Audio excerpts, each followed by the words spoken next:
It seems to be somewhat common in this community, and by this community I don't just mean my channel, but a lot of the channels in this part of the internet, that people went down what is commonly known as the alt-right pipeline and had to be de-radicalized. That story isn't mine.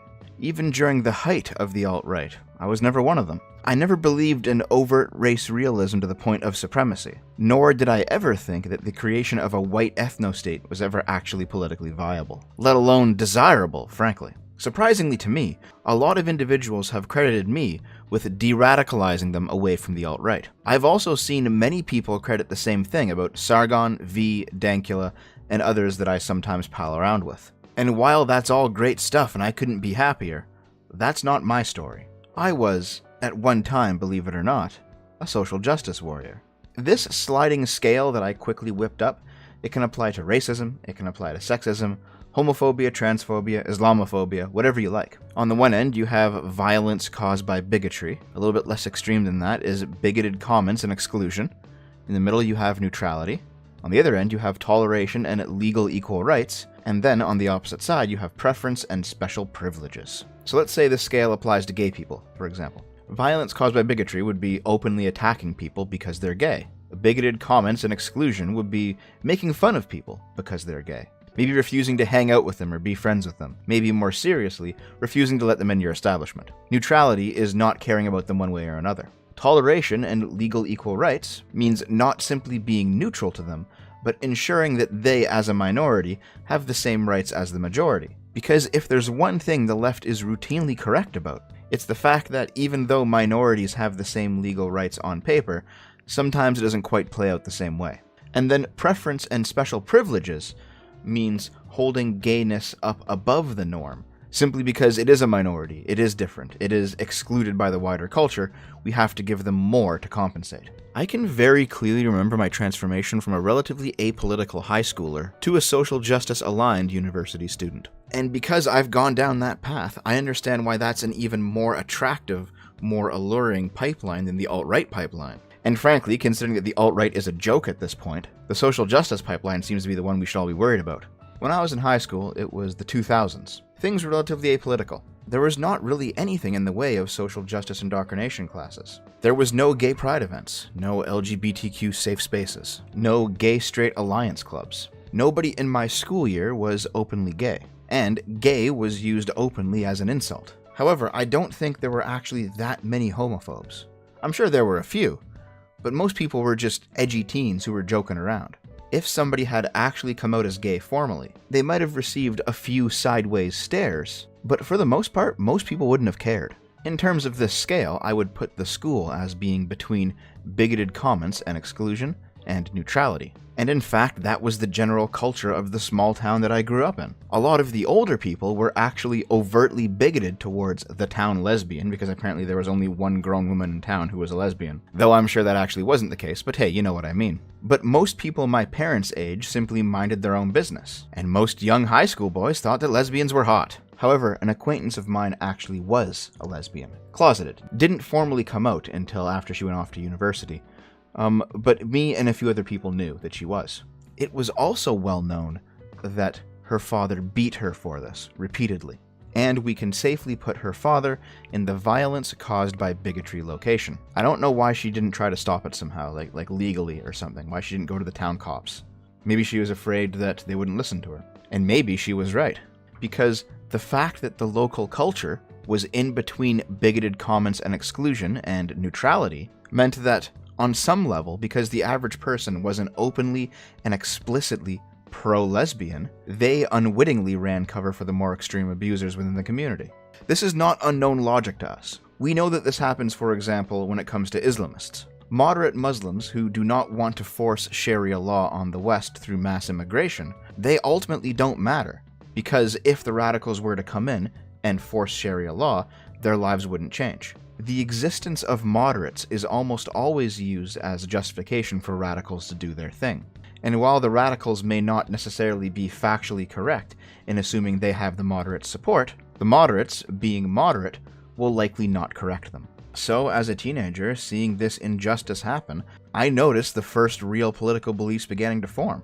I thought it was a travesty that gay marriage wasn't legal yet. It became legal in 2003. And then I thought it was a travesty that Parliament was trying to make it illegal again. That effort finally died in 2006. As such, I found my political beliefs to be squarely in the toleration and legal equal rights section, which is, by the way, where they mostly remain today. I'm happy for gay people to have every single right that straight people do. Of course they should. I think gay marriage is a long-settled issue at this point. But that isn't where the LGBT lobby has gone.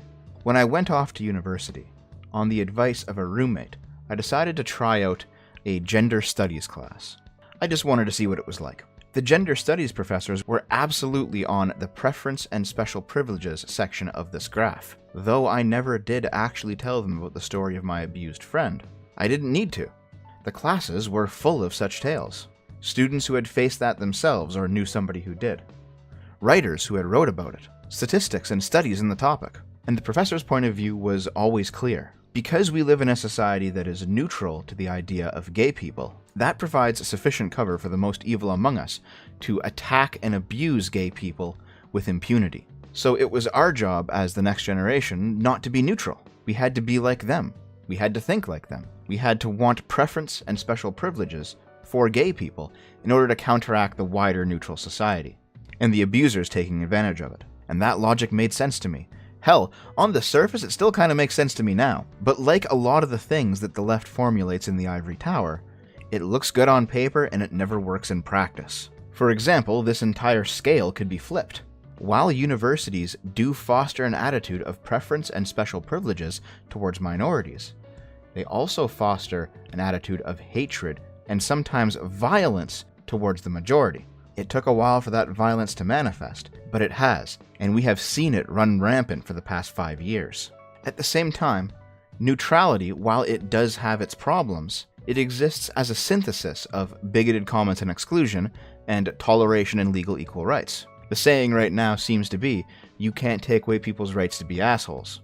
And fair enough. You should be legally allowed to make bigoted comments. You should be legally allowed not to be friends with somebody simply because they're gay. You're an asshole for doing it, and I probably wouldn't respect you very much, but that is your right. At the same time, yes, our civilization should tolerate those that are different, as long as that difference doesn't mean that they want to destroy the civilization. And legal equal rights just seem to be a no-brainer. In other words, I should be able to jokingly call you a faggot while still wanting you to be allowed to get married to another faggot.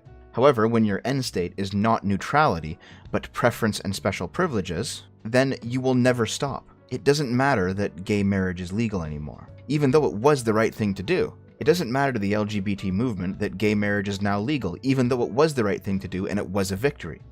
It has to be discounted as a victory so that their ideology can keep pushing forward.